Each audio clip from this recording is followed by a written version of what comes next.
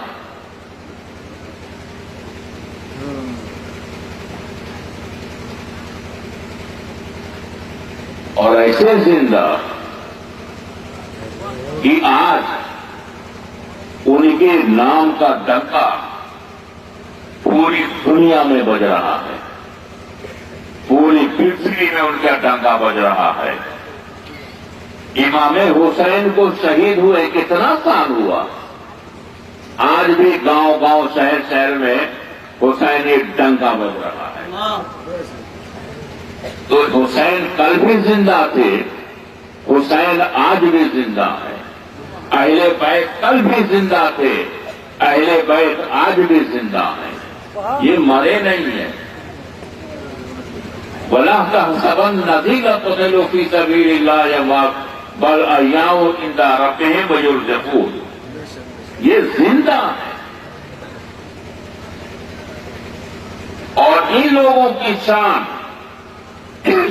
ایسی ہے کہ من کان للہ کان اللہ لہو، کہ جو اللہ کا ہو جاتا ہے تو اللہ اس کا ہو جاتا ہے.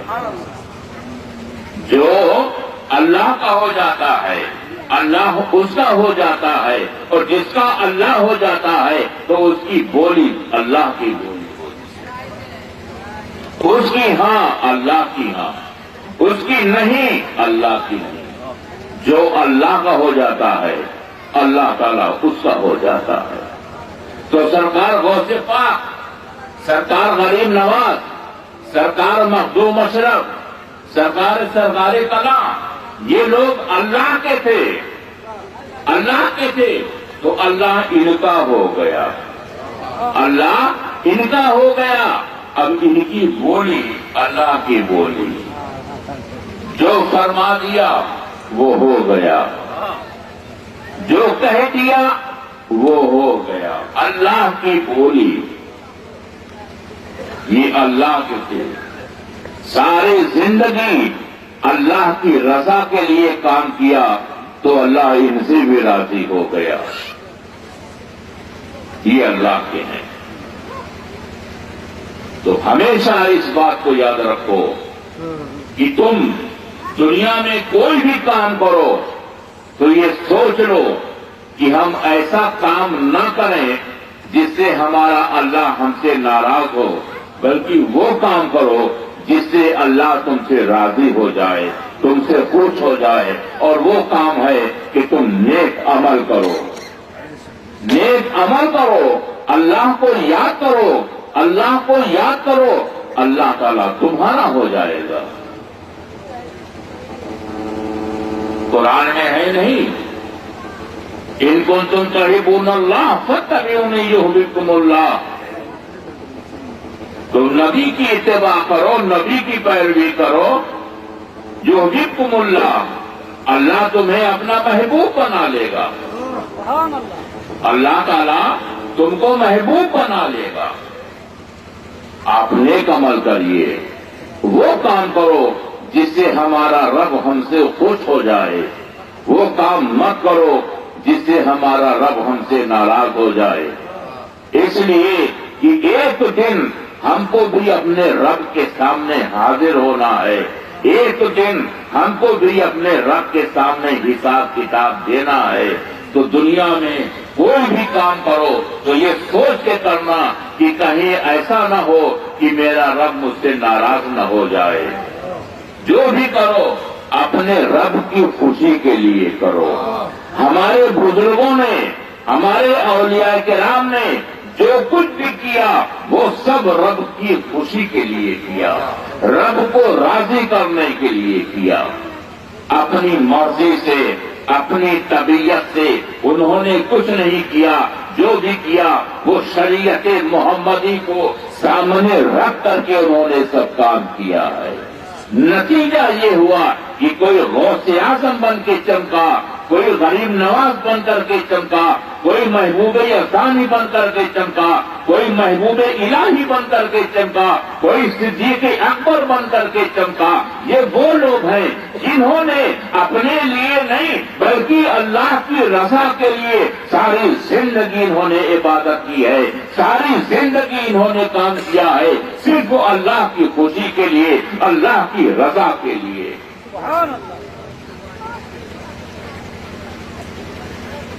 اور جب آپ اللہ کی رضا کے لیے کام کرو گے، اللہ کی خوشنودی کے لیے کام کرو گے تو جانتے ہو اللہ تمہیں اپنا محبوب بنا لے گا. تم اللہ کے محبوب ہو جاؤ گے. آپ اللہ کی رضا کے لیے کام کرو. دیکھو تم کو کیا انعام ملتا ہے. اللہ تم کو اپنا محبوب بنا لے گا. اس کی نبی کی پیروی کرو، اس کے محبوبین کی پیروی کرو، اس کے چاہنے والوں کی پیروی کرو، تم کو اللہ تعالیٰ محبوب بنا لے گا.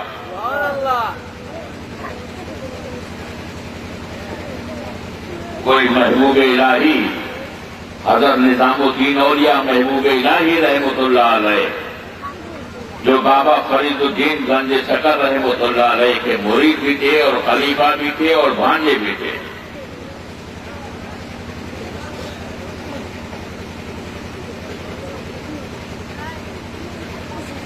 ان کی محفل تھی، سارے مرید بیٹھے ہوئے تھے حضرت خواجہ نظام الدین اولیاء رحمۃ اللہ علیہ کی بارگاہ میں.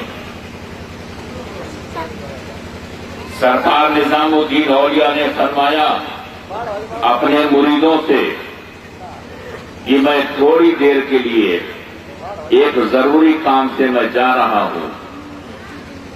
میرے جانے کے بعد اگر کوئی شخص آوے، کوئی آدمی آوے تو بہت ہی ادب احترام کے ساتھ اس کو بیٹھانا، اس کا احترام کرنا، اس کی تعظیم کرنا. مریدوں نے کہا ٹھیک ہے حضور، ہم اس کی تعظیم کریں گے.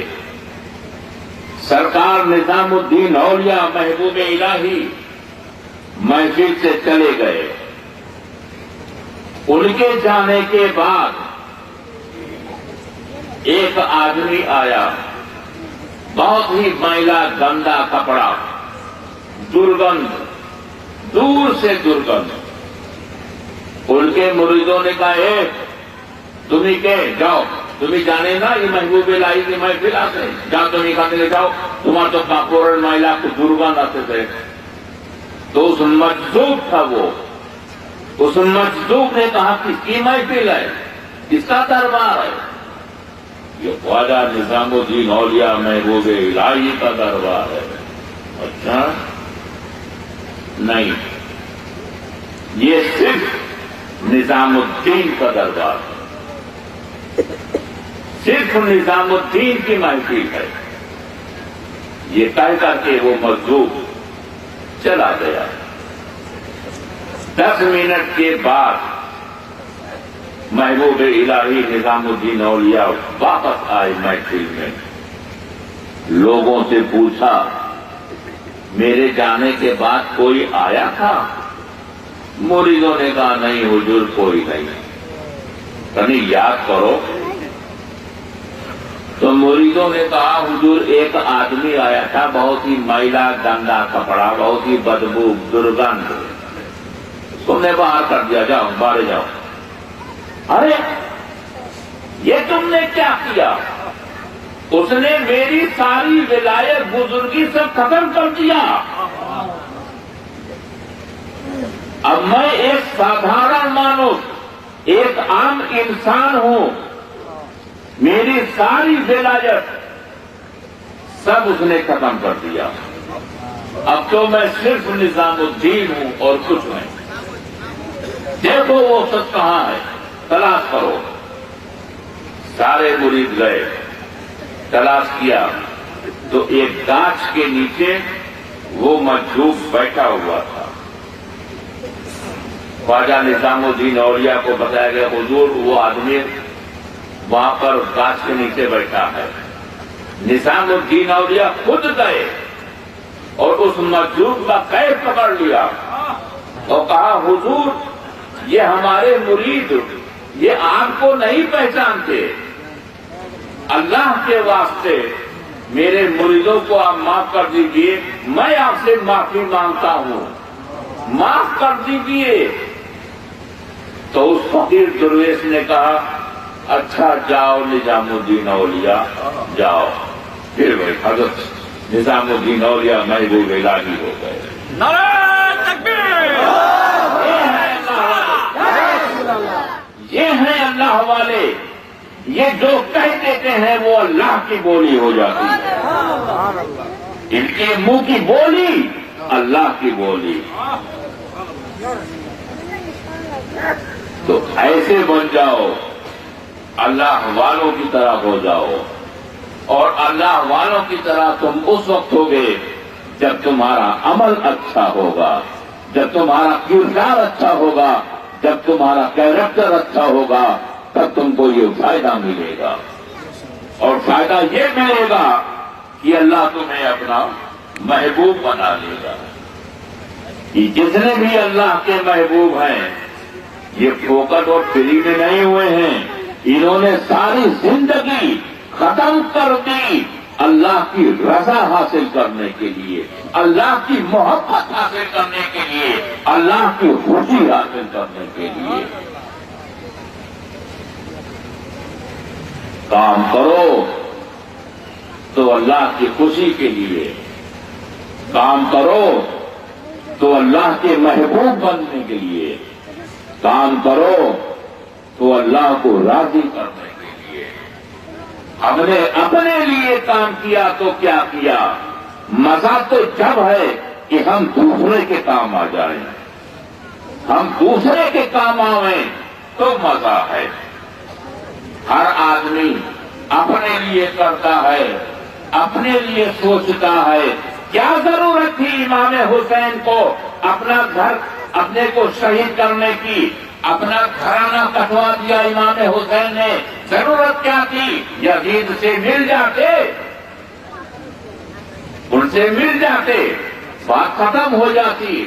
مگر امام حسین نے اپنے نانا جان کے دین کو بچانے کے لیے اپنا پورا پریوار کٹا دیا. خود بھی شہید ہو گئے، پورا گھرانہ شہید ہو گیا. جانتے ہو اس کا رزلٹ کیا ہوا؟ کہ جو اللہ کی راہ میں شہید ہوتے ہیں وہ مردہ نہیں، وہ زندہ ہوتے ہیں. اللہ نے زندگی دے دی.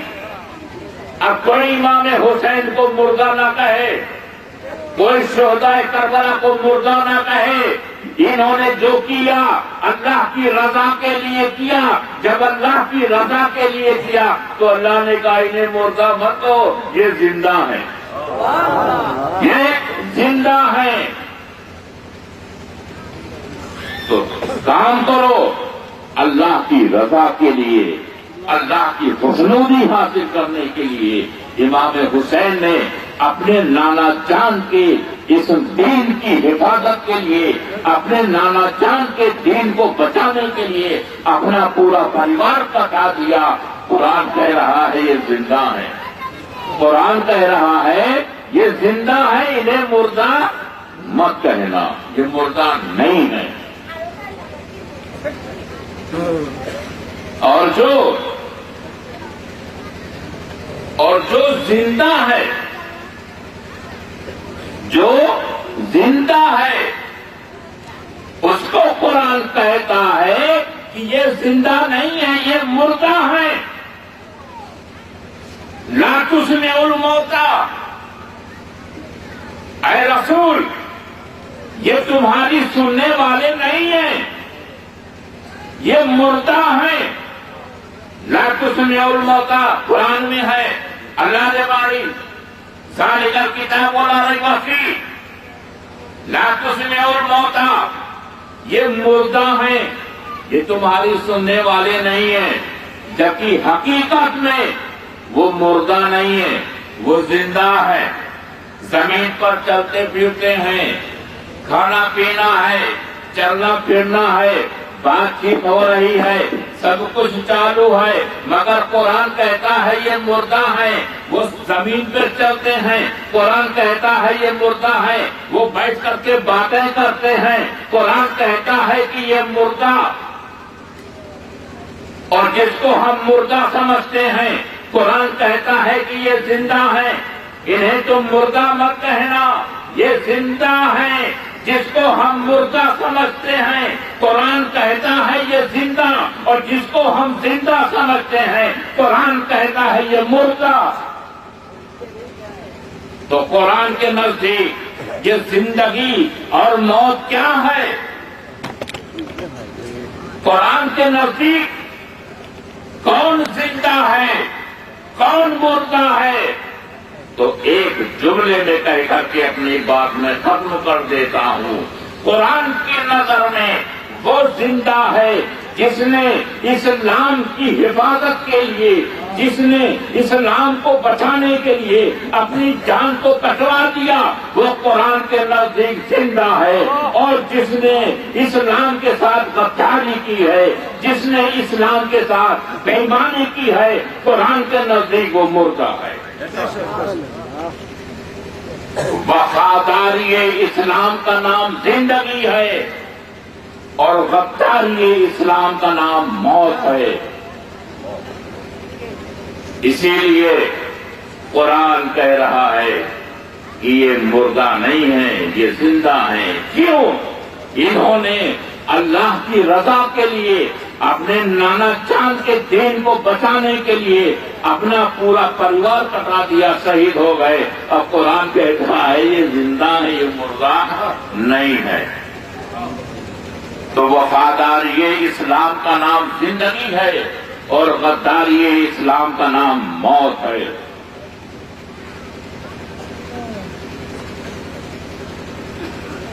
یہ ہے تو ایسا کام کرو جس سے ہمارا رب ہم سے راضی ہو جائے، اور اگر رب ہم سے راضی ہو گیا، اگر ہمارا رب ہم سے خوش ہو گیا، تو اس کا انعام یہ ملے گا کہ اللہ ہم کو اپنا محبوب بنا لے گا۔